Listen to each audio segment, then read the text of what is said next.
All right, so this boat right here, $54.99 currently on Amazon. That's cheaper than a tank of gas these days. But can something this affordable actually get you on the water safely and make it fun?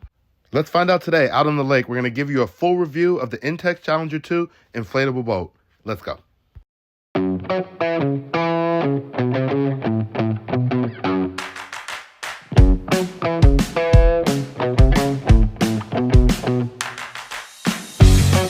All right, everybody, welcome back. I'm Peter. That's Brady on screen. And last time, we showed you the full assembly of this boat.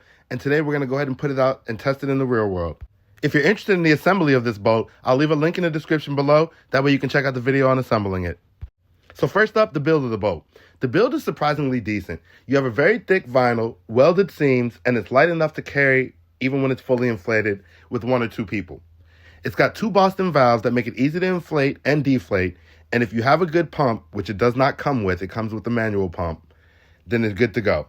The oars and locks are functional.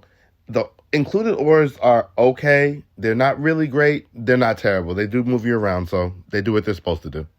Up next, let's talk about comfort and space. So it says that this boat fits two adults comfortably. And it does, but just barely. I wouldn't say comfortable is the word. I was actually pretty uncomfortable in the boat. It's not going to stop me from using it. I enjoyed it. I loved it. But I feel like we're two average sized guys. He's 6'2", 160. I'm 5'11", about 160 as well. And I mean, we manage, but it's not a whole lot of space. I mean, maybe better for you if you're a little tinier than we are. Just be prepared not to be able to stretch out, bring a large cooler with you or anything like that. And it also doesn't have seat backs, so be ready to sit low and have to kind of lean or put a lot of strain on your back. Maybe bring something to put behind your back to kind of prop you up. That would probably help out. So now I want to talk about the on-the-water performance. Out here on the calm water of the lake today, the boat actually handles pretty well. It's stable, it doesn't wobble or flex too much, and it stays afloat confidently.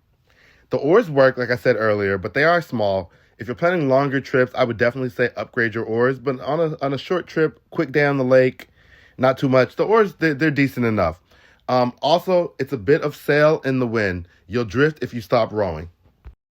So safety-wise, as far as safety goes, I did feel safe in the boat. It's good knowing that it has 3 separate air chambers, so in the event that one does deflate, you've still got those other backups at the very least.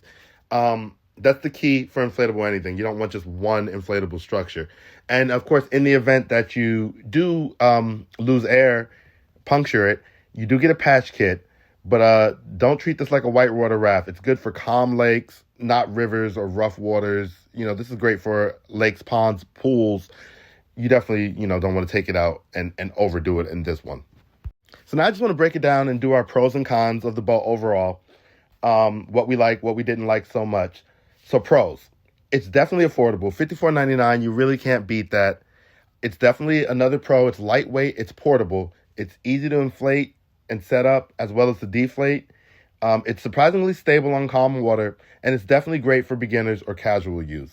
Now, as far as the cons, like I mentioned earlier, my biggest con with the boat is it's just a little too small for 2 people. It really would be better as a one-person boat. Then I can't see an issue.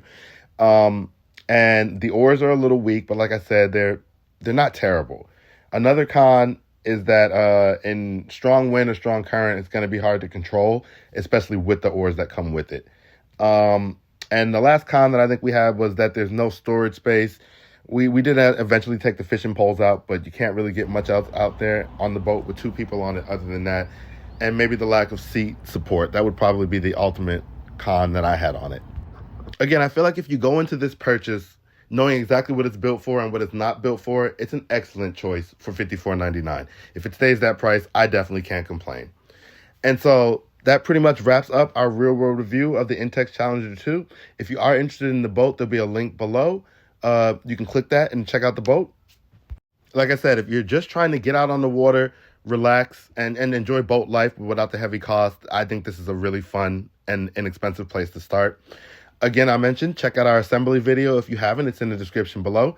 And if you enjoy this type of content, you found it helpful, I'd appreciate if you hit the like and subscribe button. It helps the channel out a lot. And we'll see you next time. Maybe try fishing from this thing.